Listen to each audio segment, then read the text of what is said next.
Remember, you have to watch to win the Corvette, so stay by your television sets and enjoy Flashback. There's another big bonus in store when you watch ITV this weekend. We're going to give you a look at the new shows we'll be featuring later this fall. You'll get a sneak preview of the mini-series scheduled for later this season, including... Feeling so good, so good, so right. Together, you and ITV.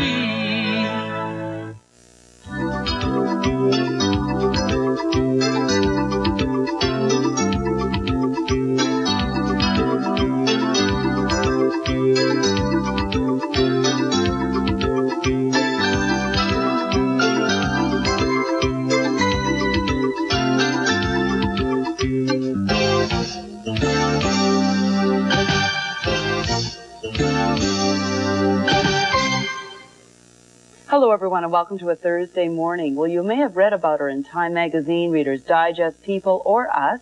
Mary Ellen Pinkham has sold over 12 million books and is one of North America's leading experts in household hints. She'll tell us how she made the transition from homemaker to businesswoman. Now, have you ever noticed how certain colors make you feel a certain way? We'll find out how and why colors have had such a tremendous effect on us and how we can apply the psychology of color to home decorating, including something called fantasy finishes. In town from Phoenix, we'll meet a therapist who will offer advice on how to live a fuller life by removing some of our limits. It's the Super Ski Shop with information on spring skiing, and we'll find out how the Suzuki method is teaching children how to play musical instruments. I hadn't heard of the Suzuki Elementary School before, and if you hadn't either, we're going to learn together. We have two guests to tell us more. Sharon Goulet, a teacher, as well Holly McCanyo, who's the administrator for the school. Good morning. Welcome to both of you. The Suzuki School, first of all, tell us about that. It started with a kindergarten 5 years ago, and just sort of grew from there. We had a group of really keen parents last year who wanted to start a grade 1. So we got approval from the Department of Education, and we've got grade 1 this year, hopefully going to go to grade 2 next year. So this is a school. The children go and learn not just music, but they have the regular curriculum as well? Yeah, like Sharon's the teacher. Yes, I teach grade 1. The last 4 years I taught kindergarten. And the children come to school with their violins and their cellos, beautiful instruments, and they play this beautiful music in the hall. Also, though, they take private lessons with their private teacher, and they have group lessons too. So it is in conjunction with the Society for Talent Education, which teaches the little kids how to play stringed instruments. We also have the double bass and the viola. That we also have one of the students playing a viola. Why just string instruments? Actually, Suzuki method is for various instruments, like the string instruments. They've got flute and piano. We've geared in on the strings. Well, it's 25 years old, the program, the string program, and it works nicely with the groups, you know, so that we can, because it's so portable. They can pick up their instruments, work in a group. So what is the Suzuki method?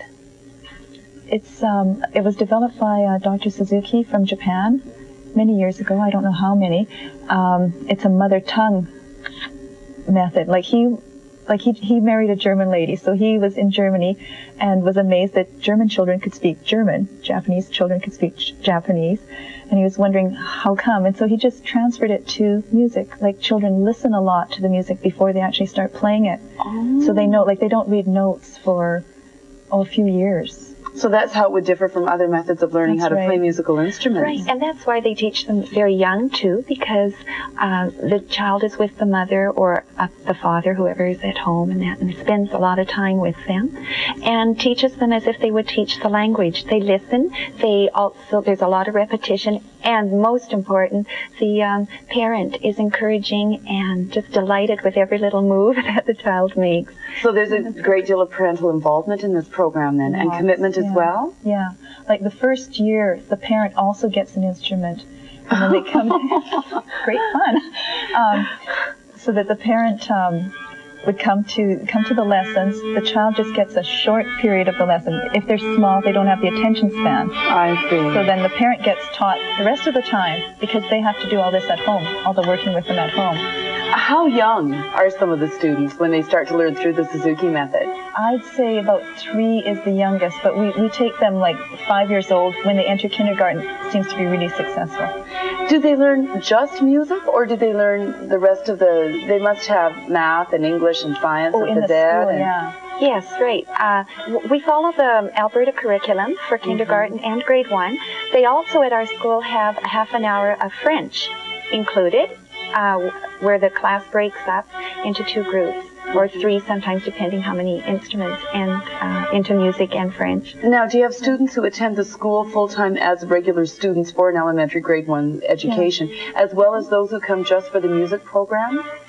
Yeah, like we've got probably about 200 students in the regular program, and then in the grade 1 there's about 13, kindergarten about 15. So do these kids love to do this?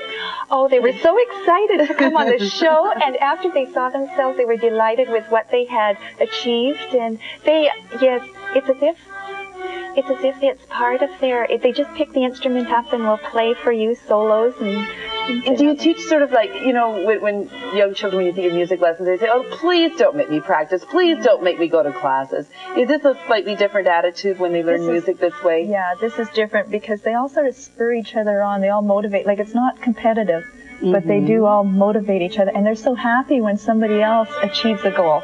You know, like so-and-so can play this now, and it's all, yay, excitement. Where do they take it once they've gone past grade 1 in the Suzuki school?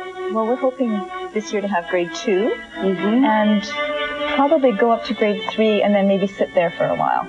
Okay, if you want more information, there's going to be an open house next Thursday, April 11th, at the Old King Edward School, 85th Ave and 101st Street. They'd be delighted to hear from you. If you want more information, there's the phone number. Thanks so much for coming by today. Oh, thanks for having us. And thanks to the parents and to the children as well. That was just a hoot. It's so nice to listen to them. We'll be back with more Good Mornings right after this.